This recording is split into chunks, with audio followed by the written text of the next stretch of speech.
Guys,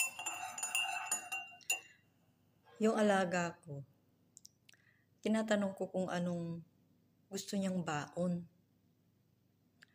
Nuggets ba o yung bread na mayroong chocolates?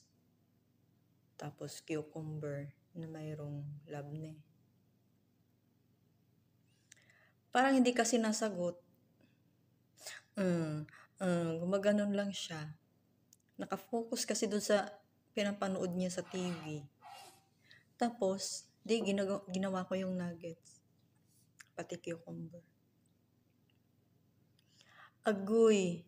Kaya nung ilagay ko dun sa sa bag, sabi niya, "Diba sabi ko, hindi naman nuggets ang gusto ko." Sabi ko, hindi ka kasi nagsasalita ng maayos para magkaliwanagan tayo. Hayop yan. Loko-loko din Hindi kasi nagsasalita ng maayos. Kailangan yung malinaw kasi mamaya hindi natin alam kung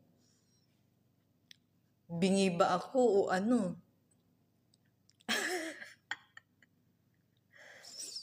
Magkaharap lang kami. Ang lapit-lapit.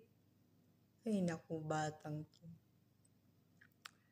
Sabi ko para hindi tayo magkamali, next time, sabihin mo ng malinaw. Yan yung alagang hindi nagsasalita kung anong gusto. Nung nausawan na siguro yung utak niya dun sa papanood niya,